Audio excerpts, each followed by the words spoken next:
आज का टॉपिक कल के टॉपिक के साथ रिलेटेड है। कल हमने पढ़ा था आरसी सीरीज सर्किट। अगर रजिस्टर और कैपेसिटर आपस में सीरीज में हो तो करंट लीड करेगा एंड वोल्टेज लेग्स बिहाइंड। ये ग्राफ आपने देखा था कल।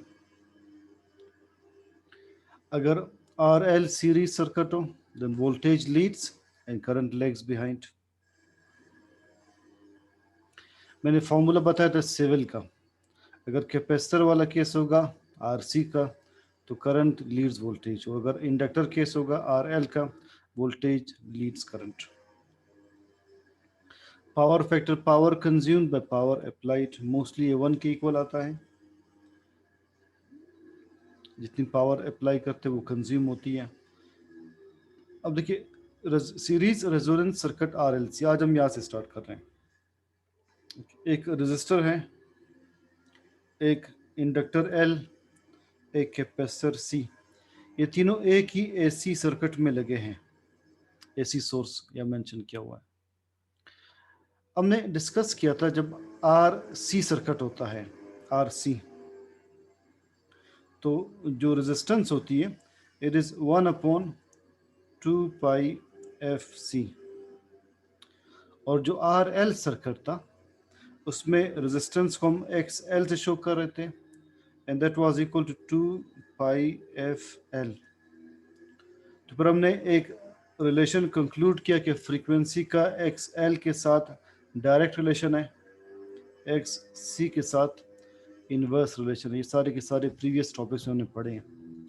तो इस सर्किट में जब फ्रीक्वेंसी हाई होगी, जब हाई फ्रीक्वेंसी होगी, हाई फ्रीक्वेंसी, जब फ्रीक्वेंसी हाई होगी तो एक्स एल ज़्यादा होगा, एक्स एल ज़्यादा होगा and this circuit behaves as R C circuit. X L ज़्यादा होगा हाई फ्रीक्वेंसी पर। सो केस 1 आपने याद रखना है। Case 1 eight high frequency circuit behaves as RL circuit.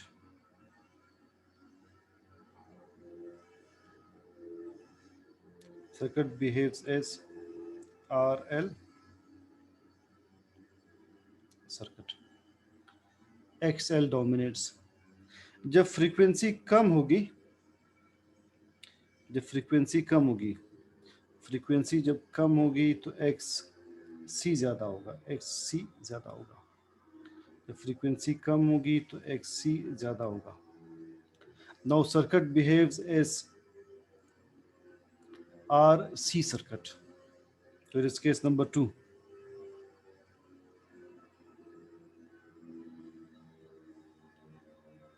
पहले मैं उसी केस को कंप्लीट कर लूँ। At high frequency circuit behaves as R L circuit. R L circuit देखिए होगा, ये मैं एल शो कर रहा हूँ और green line would show L R. Case 1 ये होगा। अब केस 2 देखिए।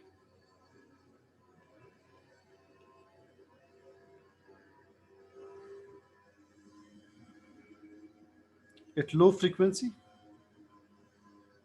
XC dominates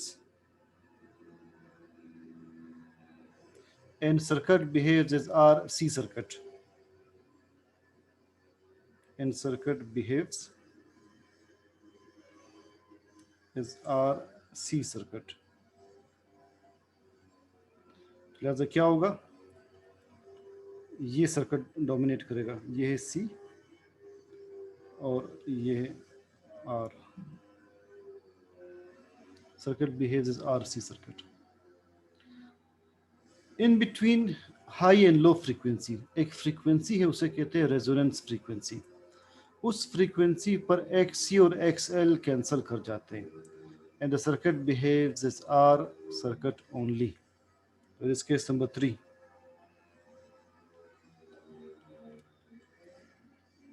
Case 3. So in between high and low frequency,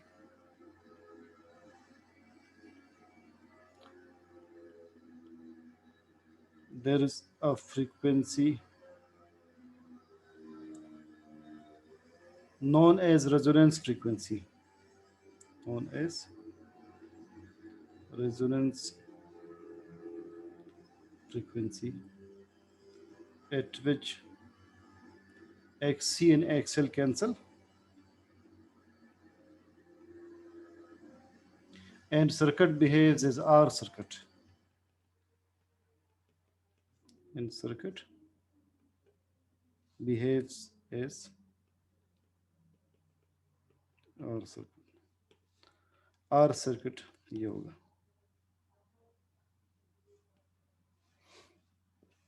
अब केस 1 जो अभी आपने पढ़ा कि हाई फ्रीक्वेंसी पर सर्किट RL सर्किट होगा, तो इस फ्रीक्वेंसी पर ग्राफ क्या होगा? इस हाई फ्रीक्वेंसी पर ग्राफ में क्या होगा? वोल्टेज लीड करेगा, current lags behind.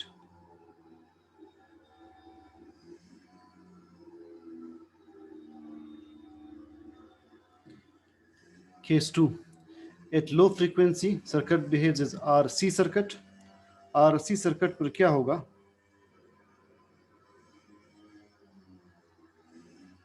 RC circuit पर करंट लीड्स, इस करंट लीड्स सिविल के फॉर्मूले के तहत, वोल्टेज लेग्स बिहाइंड, इस वोल्टेज लेग्स बिहाइंड, ये होगा voltage. But at case 3, when the frequency is resonance frequency, XC cancels XL, circuit behaves as R circuit. R circuit पर कौन लीड करेगा? याद कर ले, R circuit पर कोई भी लीड नहीं करेगा. ये वोल्टेज है और ये current, both are in phase. अगर आपको याद हो, कोई भी लीड नहीं करेगा, कोई लेग बिहाइंड नहीं करेगा. So let's see the summary again. एक RLC सीरीज सर्किट है, तीनों सीरीज में कनेक्टेड है. तो जब करंट की frequency means number of waves per second, जब फ्रीक्वेंसी ज्यादा होगी, circuit behaves as RL circuit.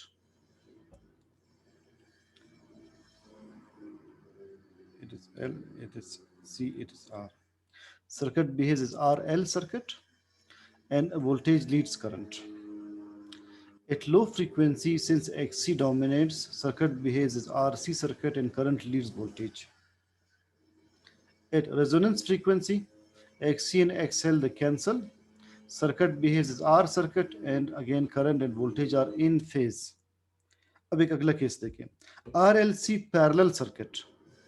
क्या मतलब? आपने R को यानी रेजिस्टर को, L यानी इंडक्टर को और C यानी कैपेसिटर को पैरेलल में कनेक्ट किया है. RLC सर्किट है पैरेलल में. अब रेजिस्टर और इंडक्टर में करंट की डायरेक्शंस ऑपोजिट है, वो कैंसिल करेंगे. इंडक्टर और कैपेसिटर, इंडक्टर और कैपेसिटर में करंट की डायरेक्शंस ऑपोजिट है, कैंसिल करेंगे.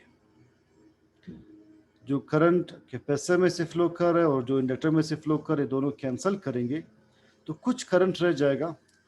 थ्योरेटिकली हम कहते हैं कि करंट जीरो हो जाएगा, मगर प्रैक्टिकली कुछ करंट फ्लो करेगा, और वो करंट फ्लो करेगा बिकॉज ऑफ दी आर, या पर कुछ करंट फ्लो करेगा. तो देखिए ये केस होगा.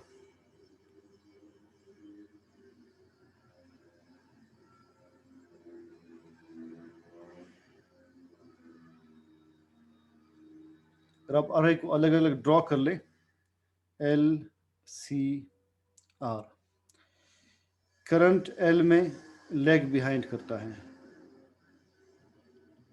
करंट कैपेसिटर में लीड करता है,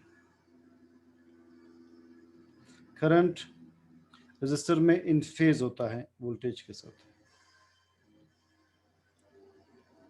सो इंडक्टर में वोल्टेज लीड्स, कैपेसिटर में voltage lags behind, but in resistor voltage is in phase with current. तो ये कह रहे कि जो करंट इंडक्टर का होगा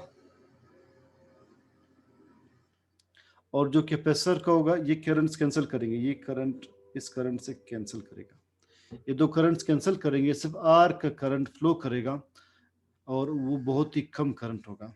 so current flows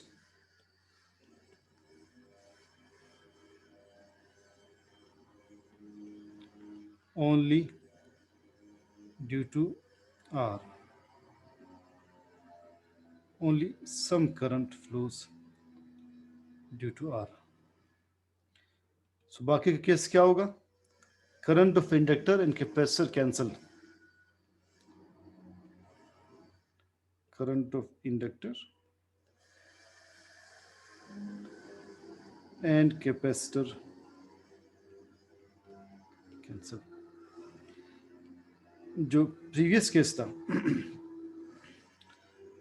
RLC series circuit का, उसमें जब रेजोनेंस फ्रीक्वेंसी का केस आ रहा था, रेजोनेंस फ्रीक्वेंसी, तब करंट आर के थ्रू फ्लो कर रहा था. उस केस में हमने कहा क्या कैंसिल करे? XC and XL cancel, XC and XL cancel. तो उस केस में रेजिस्टेंस मिनिमम होगी.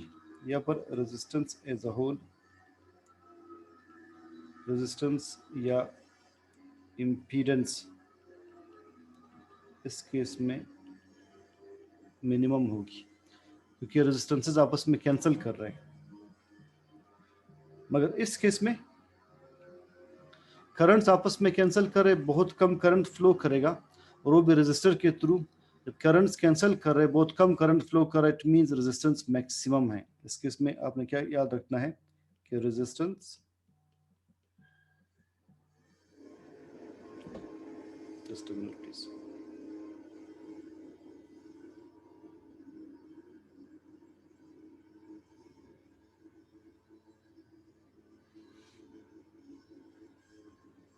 the light is off in the academy, तो मैं